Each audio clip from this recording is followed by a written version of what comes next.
Mbak Nana, kita ini bukan anak kecil, kita sudah hidup lama. Kadang-kadang kan ada peristiwa yang justru dibuat seolah, Anda ngerti ya? Itu namanya provokasi. Itu ada di buku Mbak Nana, ada di buku intelligence, ada itu. Itu namanya false flag operation. Dilontarkan baik oleh pengamat yang Bapak sebut tidak patriotik seperti tadi pertanyaan Mbak Eno, atau dari orang-orang yang memang selama ini kritis terhadap pemerintah, itu semuanya bermuara pada keinginan untuk regime change, Pak Presiden? Tidak semuanya, saya tidak pernah katakan semuanya. Sebagian tapi ada.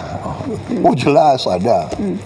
Ya kan, jadi begini. Bagaimana Bapak membedakan itu, Pak? Mana yang menurut Bapak memang ini sudah keluar jalurnya, sudah saya ingat istilah Bapak makar waktu dulu bulan Agustus ada demo, dan mana yang memang ya ini sesuatu yang, yang wajar. Jelas waktu Agustus ya jelas makar, dia mau bakar gedung DPR, kantor gubernur, institusi pemerintahan mau dibakar, dia semakar, bikin kerusuhan, bawa bom molotov, ya kan?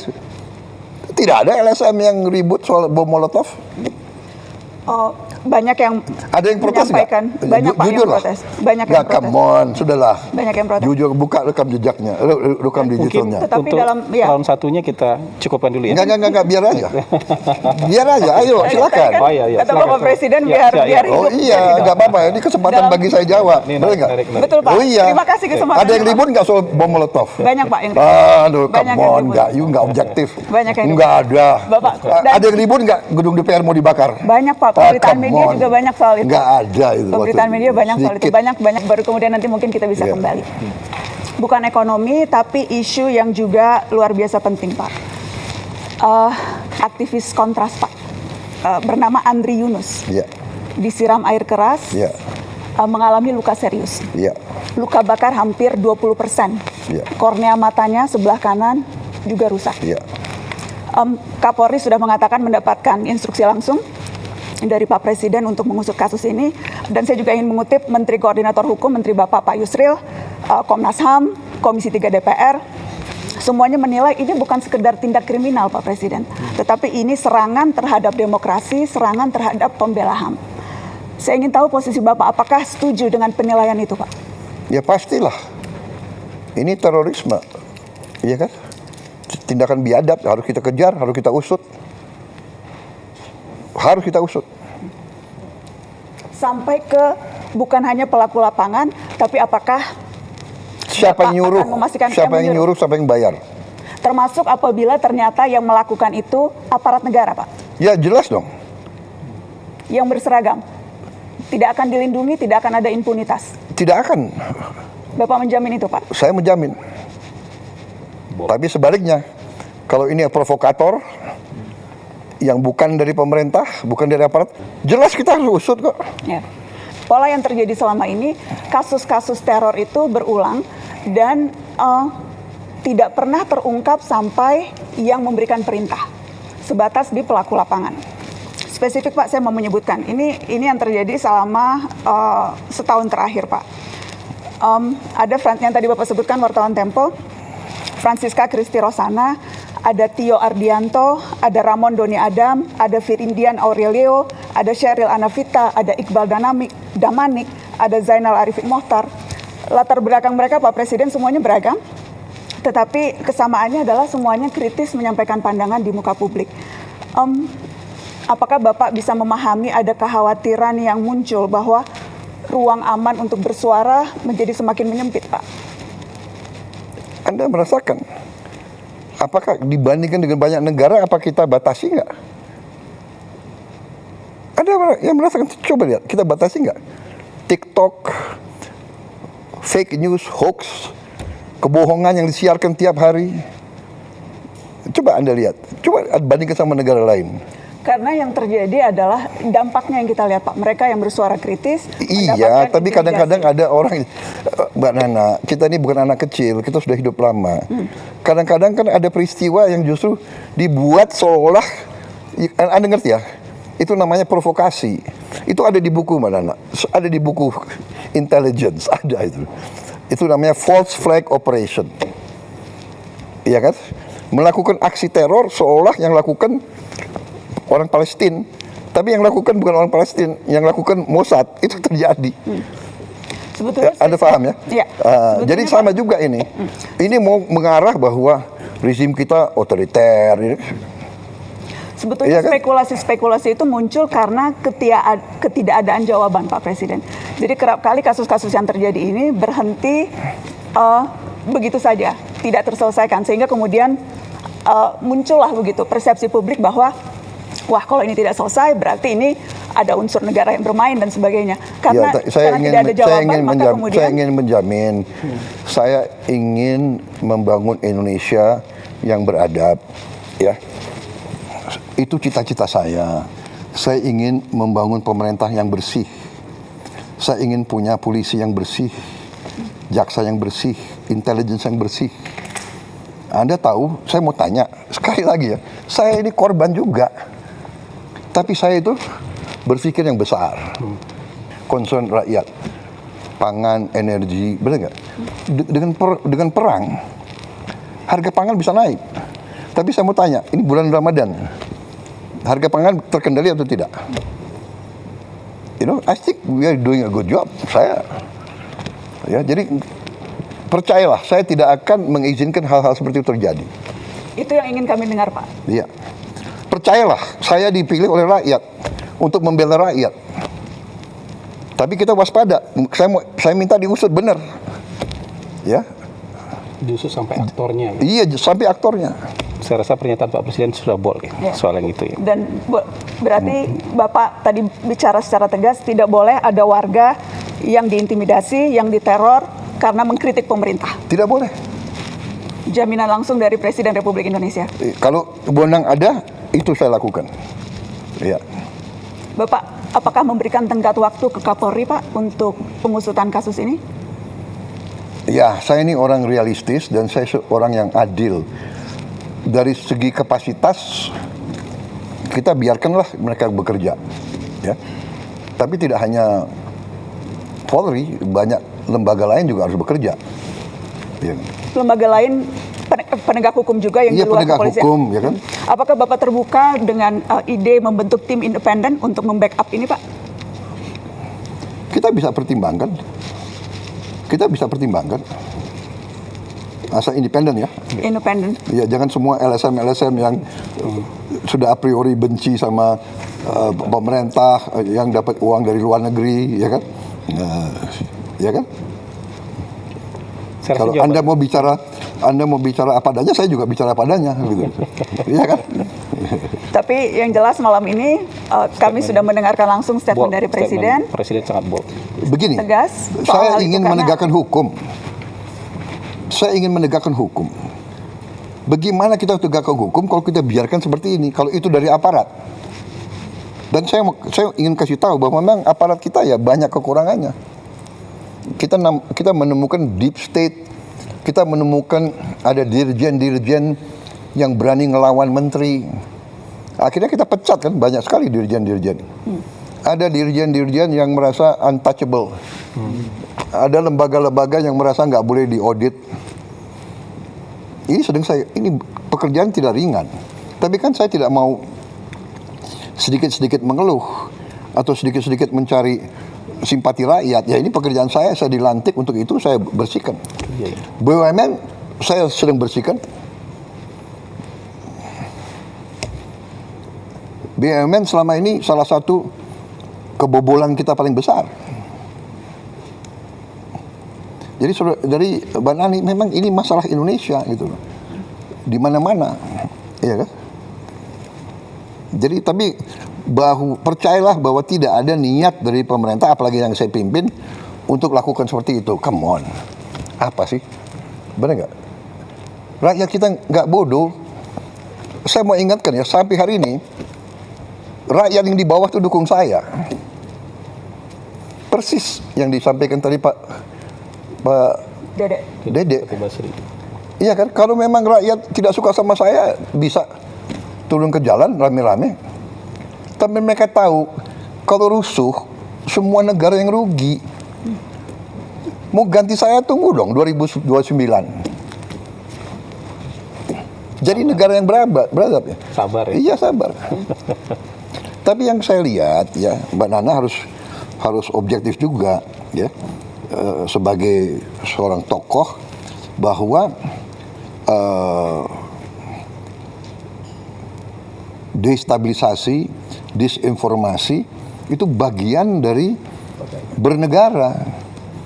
Jadi ada negara-negara tertentu yang punya keahlian di situ, regime change, color revolution, come on. Masa Anda nggak pernah baca, nggak pernah lihat, ya kan? Asia Tengah. Apakah Bapak membaca kritikan-kritikan yang dilontarkan baik oleh pengamat yang Bapak sebut tidak patriotik seperti tadi pertanyaan Mbak Eno, atau dari orang-orang yang memang selama ini kritis terhadap pemerintah, itu semuanya bermuara pada keinginan untuk regime change, Pak Presiden? Tidak semuanya, saya tidak pernah katakan semuanya. Sebagian Tapi besar. ada, oh jelas ada. Ya kan, jadi begini. Bagaimana Bapak membedakan itu, Pak? Mana yang menurut Bapak memang ini sudah keluar jalurnya, sudah saya ingat begini. istilah Bapak makar waktu dulu bulan Agustus ada demo, dan mana yang memang ya ini sesuatu yang Ya kan, yang wajar. Jelas waktu Agustus ya jelas makar, dia mau bakar gedung DPR, Kantor gubernur. kantor gubernur, institusi pemerintahan mau dibakar, dia semakar, bikin kerusuhan, bawa bom molotov, ya kan? Tidak ada LSM yang ribut soal bom molotov. Banyak yang Ada yang protes nggak? menyampaikan, banyak Pak yang Jujur lah. protes, banyak yang protes. Come on, sudahlah. Banyak yang protes. Jujur, buka rekam jejaknya, rekam Mungkin digitalnya. Tetapi untuk dalam- ya. round satunya kita cukupkan dulu ya. Enggak, biar aja. Biar aja, ayo silakan. Oh, iya, Kata silakan. Bapak Presiden Ya, biar ya, ya. biar Oh hidup, iya, biar hidup. nggak apa-apa. Ini kesempatan Dalam- bagi saya jawab. Ini Boleh nggak? menarik. Betul Pak. Oh iya. Terima kasih kesempatan. Ada yang ribut nggak soal bom molotov? Banyak Pak yang Aduh, Banyak come yang on, ribut. nggak objektif. Banyak yang Nggak ada. Bapak, Ada yang ribut nggak gedung DPR mau dibakar? Banyak Pak, pemberitaan media juga banyak soal itu. Nggak ada itu. Pemberitaan media banyak soal itu, Sedikit. banyak yang mengecam. Iya, saya hormati itu, silakan. Tapi begitu bakar-bakar itu kriminal. Ya. Tapi kenyataannya Pak, ratusan yang ditangkap kemarin itu kebanyakan justru mahasiswa. Ada satu penelitian yang menyebut terbesar sejak zaman reformasi penangkapan yang terjadi pada mahasiswa dan aktivis, Pak.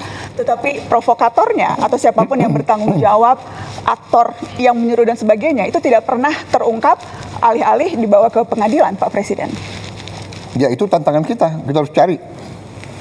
Saya baru menjabat berapa tahun? 1,5 tahun. 1,5. Masih ada waktu untuk saya membuktikan?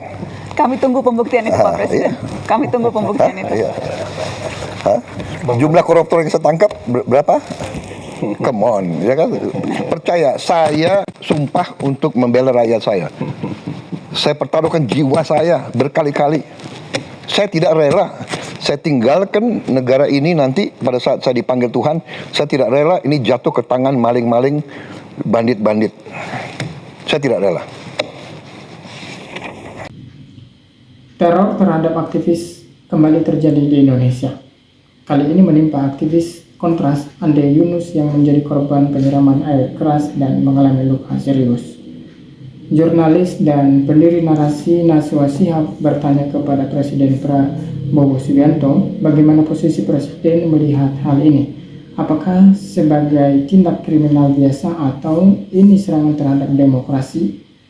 Bagaimana juga dengan anggapan bahwa ruang aman di negeri ini semakin sempit dengan terus berulangnya aksi intimidasi kepada mereka yang kencang bersuara. Presiden Prabowo Subianto melakukan wawancara dengan 2 jurnalis dan 4 pengamat di kediamannya di Hambalang, Jawa Barat, Selasa 17 Maret 2026. Wawancara itu kembali dilakukan dengan format mengitari meja bundar, bergantian melempar pertanyaan untuk Prabowo Subianto. Selain soal serangan terhadap aktivis, Presiden juga menjawab sejumlah isu di antara keanggotaan Board of Peace, ketahanan pangan dan energi hingga aksi unjuk rasa yang semakin banyak dan kelas menengah menyusut. Ya teman-teman, itu berita mengenai debat panas Prabowo Subianto dengan Mbak Najwa Shihab. Ya, dan teman-teman yang lebih serunya lagi, beberapa komentar-komentar netizen terhadap Prabowo dan terhadap Prabowo dengan narasi ini. Ya, mari kita lihat teman-teman.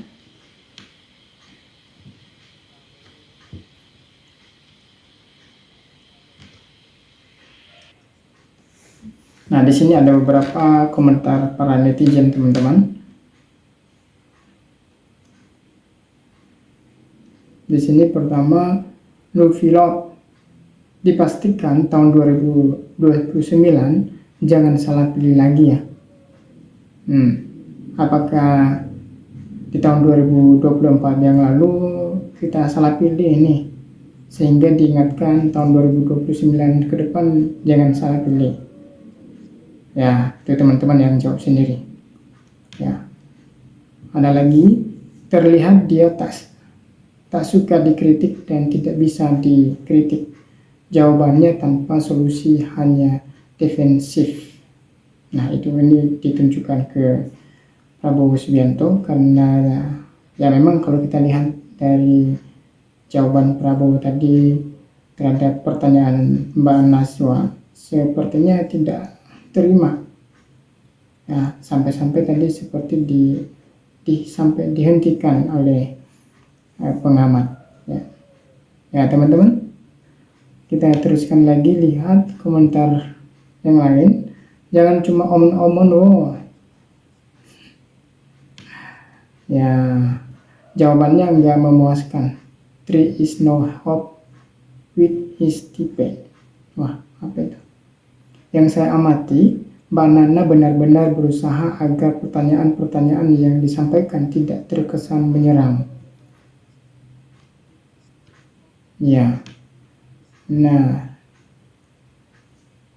atau bisa membuat presiden murka namun tetap tajam.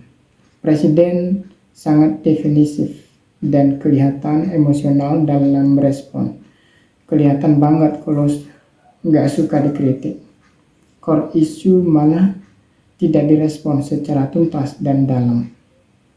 Presiden menggunakan teknik menghindar dengan malah membebankan jawaban pada Mbak Nana. Misalnya, ketika dimintai respon terkait potensi ruang aman untuk bersuara, malah nanya balik. Ya, benar. Ada lagi teman-teman, mendengar jawaban Pak Presiden Prabowo, saya rakyat Indonesia sepertinya tidak berharap lagi dengan presiden seperti ini. Ya, memang nggak usah diharap. Prabowo, Mbak Nana keren, self controlnya jam terbang sungguh gak bohong deh. Ya, ikan busuk dari kepalanya. Nah, di sini kita mau tahu kan siapa kepalanya. Kepala siapa? Prabowo, ya kepalanya lah.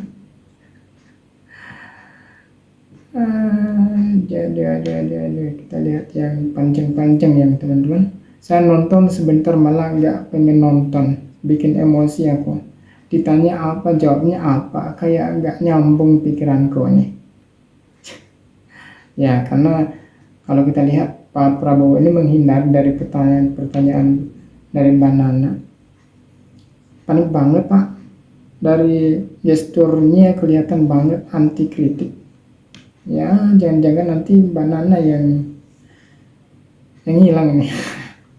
Astaga. Gini amat ya, argumennya tetap sama bahwa semua yang dikritik dibayar asing.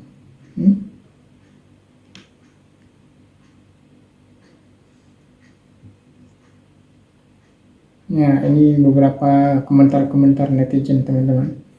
Ada berapa ribu pertanyaan komentarnya di sini. Ya, kita lihat defensif banget, mau memberantas korupsi tapi nggak mau sahkan perampasan aset. Kasihan sama anak istri si koruptornya. Ya, jawaban terkesan menutupi dan seperti anti kritik. Ya, memang kalau kita lihat komentar-komentar ini teman-teman, seperti Netizen ini menilai Prabowo ini anti kritik, tidak mau dikritik oleh siapapun. Dan memang kelihatan dari gestur tubuhnya dan dari jawaban-jawabannya juga. Memang kelihatan tidak mau dikritik. Ya, kalau tidak mau dikritik jangan jadi presiden. Ini serius seorang presiden public speaking, mirip sama kayak anak SD kelas 4. Ya kan?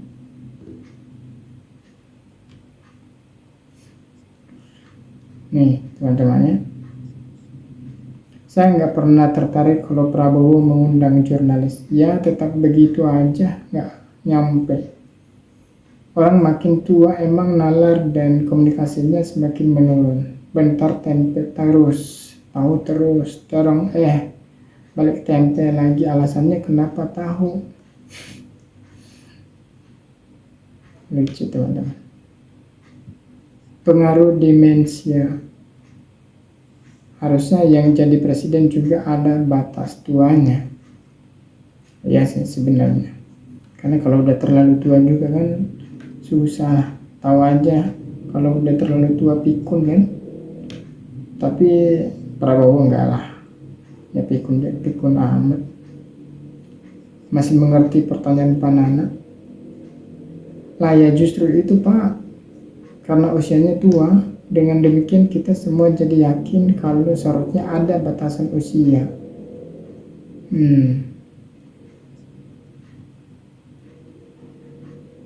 Menurutku rakyat Indonesia takkan pernah puas siapapun presidennya kelak. Ya. Mohon bertanya public speaking presiden mana yang paling masuk akal di umur segini. Bahkan presiden terkuat di bumi aja bahasnya tentang perang. Ya. Saya nggak kaget si omon-omon jawab begituan. Wah. Awal-awal berkuasa saya masih berharap, makin kesini makin berdoa amat. Nggak ada harapan ini orang. Dia modar juga. Ya, aduh. Tapi kenyataan banyak yang nggak bersih Pak. Ya, nggak bersih. Belum mandi kali. Masa Anda tidak pernah membaca? Makanya Pak pendidikan diprioritaskan biar rakyatnya melek. Jadi nggak milih pemimpin sembarangan. Iya. Tapi tenang aja Mbak. MBG kan udah diluncurkan itu supaya pintar-pintar. Giginya kan bagus. Harus direkam. Salut buat Mbak Nana atas pertanyaannya. Ya. Permisi sebelumnya kepada Bu Najwa. Terima kasih banyak sudah menjadi orang yang bisa kami percayai. Walaupun saat ini situasi sangat mengkhawatirkan, tetapi kebenaran harus selalu dikedepankan. Ya, hanya mendengar apa yang ia dengar, bukan apa yang ia rakyat dengar. Ini lagi teman-teman. Banyak beribu pertanyaan di sini.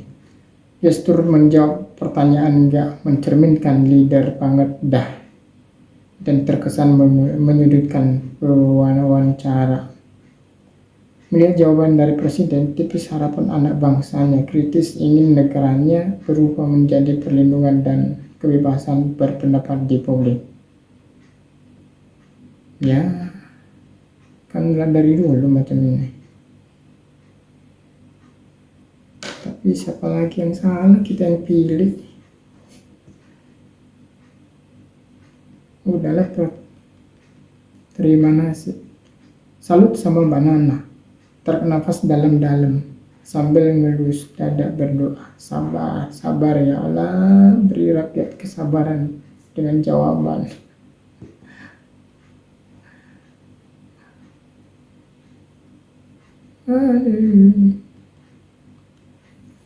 Orang yang jujur sangat susah hidup di negeri ini, Miss Riz. Korban jadi catat seumur hidup demi membela kebenaran. Ya. Suara rakyat harus didengar dong. Jangan berpikir yang negatif, kritik dikira membenci pemerintah. Jangan hanya laporan bawahannya tanpa klarifikasi dulu, Pak Prabowo. Nah, memang begitu dari dulu. Ya teman-teman, baik demikian ya komentar-komentar netizen terhadap perdebatan Pak Prabowo dengan Mbak Nana. Terima kasih.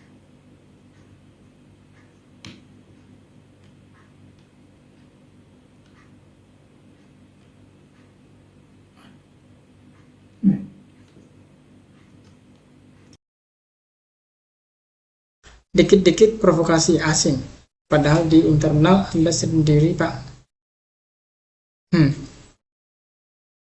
MBG ubah program lain, boleh KPK, boleh BPK, karena di daerah banyak mafia di MBG ini. Wah, kok lari ke MBG boleh? Provokasi utama dari Istana Konoha. Siapa provokasinya dari istana ya?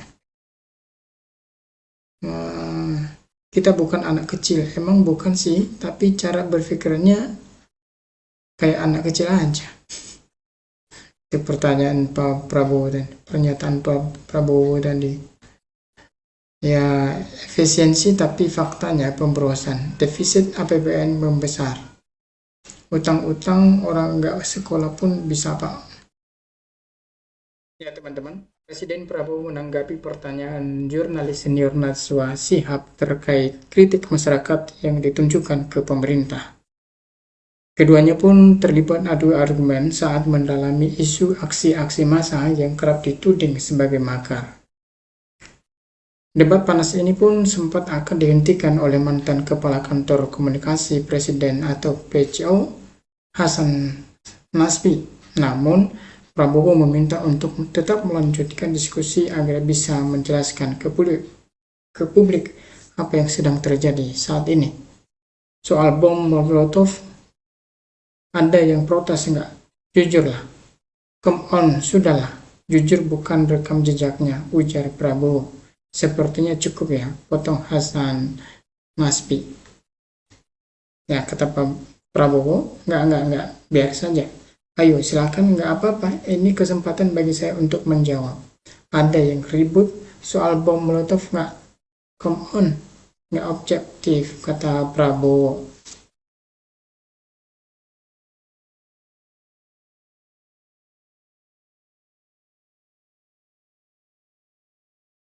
Teror terhadap aktivis kembali terjadi di Indonesia. Kali ini menimpa aktivis Kontras Andre Yunus yang menjadi korban penyiraman air keras dan mengalami luka serius. Jurnalis dan pendiri narasi Najwa Shihab bertanya kepada Presiden Prabowo Subianto, bagaimana posisi Presiden melihat ini? Apakah sebagian tindak kriminal biasa atau ini serangan terhadap demokrasi? Bagaimana juga dengan anggapan bahwa ruang aman di negeri ini semakin sempit dengan terus berulangnya aksi intimidasi kepada mereka yang kencang bersuara.